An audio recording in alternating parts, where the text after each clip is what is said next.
আপনারা এখন দেখছেন শর্মিলা ইজি রেসিপি। সঙ্গে আছি আমি শর্মিলা। আর আজকের ইজি রেসিপিতে আছে সোয়াবিনের অসাধারণ একটি রেসিপি। রুটি, পরোটা, ভাতের সাথে কিন্তু অসাধারণ লাগে এই রেসিপিটি। মাছ মাংসকেও হার মানাবে সোয়াবিনের এই রেসিপিটি। সোয়াবিন তো আমরা সবাই খেতে খুবই ভালোবাসি, আর রেসিপিটি যদি থাকে ঠিক এইরকমভাবে। ভিডিওটি পুরো দেখুন, দেখে ভালো লাগলে অবশ্যই করে লাইক, শেয়ার, কমেন্ট করতে ভুলবেন না। সোয়াবিন ছোট বড় আমরা সবাই খুবই পছন্দ করি, আর রেসিপিটা যদি ঠিক এইরকমই হয় তাহলে তো একদমই জমে যাবে। ছোট বড় সব রকম সোয়াবিন দিয়ে আপনারা এই রেসিপিটি বানাতে পারেন।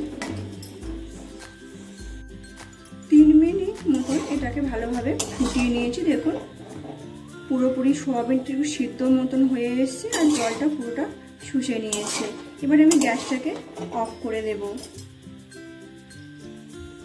তারপর জল ছড়িয়ে একটি পাত্রে সোয়াবিনগুলোকে রেখেছি ঠান্ডা হওয়ার জন্য, কারণ গরম অবস্থায় তো এটাকে আর জল এইভাবে নিগড়ে নিতে পারবো না। ঠান্ডা হলে এটাকে ভালো করে নিগড়ে নেব। কড়াইতে তেল দিয়ে দেবো একটা মশলা রেডি করার জন্য। তেলটা ভালোভাবে গরম হয়ে এলে একটু ডুমো ডুমো করে রাখা পেঁয়াজ দিয়ে দেব। পেঁয়াজের কোয়াগুলো যখন ছেড়ে ছেড়ে আসবে তখন দিয়ে দেব একটা টমেটো কুচি, 2 কাঁচা লঙ্কা, কয়েক কোয়া রসুন আর আদা কুচি। সব কিছুকে একসাথে একটু ভালোভাবে ভাজা ভাজা মতো করে নেব। যখন এরকম ঠিক ভালোভাবে ভাজা হয়ে আসবে তেল ছড়িয়ে তুলে নেব একটি পাত্রে। এটাকে তুলে নিয়ে ঠান্ডা হতে দেব।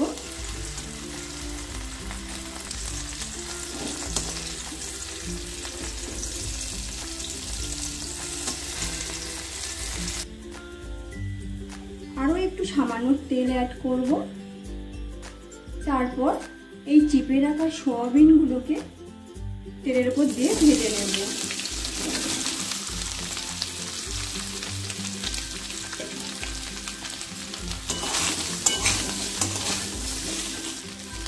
উল্টে পাল্টে সোয়াবিনের গায়ে যখন ঠিক এইরকম একটু বাদামি কালার চলে আসবে তখন একটি পাত্রে সোয়াবিনগুলোকে তুলে নিতে হবে। ভেজে রাখা মশলাকে মিক্সচারে ভালোভাবে পেস্ট করে নিতে হবে। তো বাটিতে টক দই নিয়েছি, টক দইকে খুব ভালোভাবে ফেটিয়ে নিতে হবে। তারপর ফেটানো টক দইকে ভেজে রাখা সোয়াবিনের মধ্যে দিয়ে দেব। তারপর কিছু মশলা এখানে অ্যাড করব। 2 চামচ হলুদ গুঁড়ো দেব, 1 চামচ লঙ্কার গুঁড়ো, স্বাদ মতো লবণ, জিরের গুঁড়ো 1 চামচ, ধনের গুঁড়ো 1 চামচ।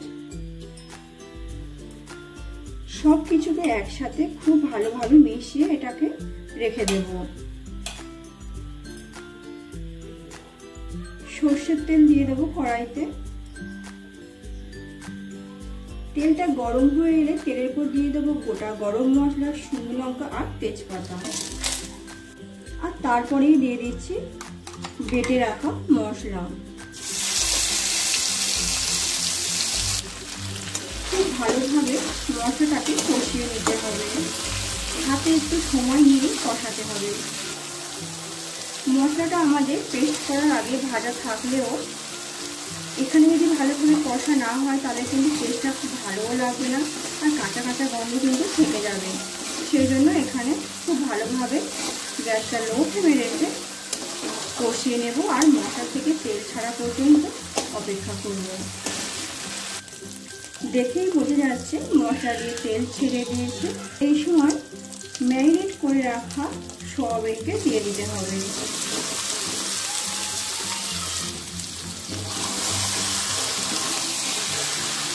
সব কিছুকে খুব ভালোভাবে কষিয়ে নেব। খুব ভালোভাবে কষিয়ে নেবার পর বাটি ধোয়া জল দিয়ে দেব। খুব বেশি জল এখানে দিইনি, কারণ এটা একটু হালকা গ্রেভি গ্রেভি ভালো লাগবে। খুব ভালোভাবে ফুটে উঠলে কয়েক দানা চিনি এখানে দিয়ে দেবো। এটা মিষ্টি হওয়ার জন্য নয়, সব কিছুকে ব্যালেন্স রাখার জন্য চিনিটা দিয়েছি। আর সামান্য চিনি তরকারিতে দিলে টেস্টটাও খুব ভালো আসে। গ্রেভিটা যখন ঠিক এই রকম আসবে তখন গরম মশলা দিয়ে দেবো আর গ্যাসটা অফ করে এটাকে নামিয়ে নেব, কারণ ঠান্ডা হয়ে গেলে এটা কিন্তু অনেকটাই ঘন হয়ে যাবে।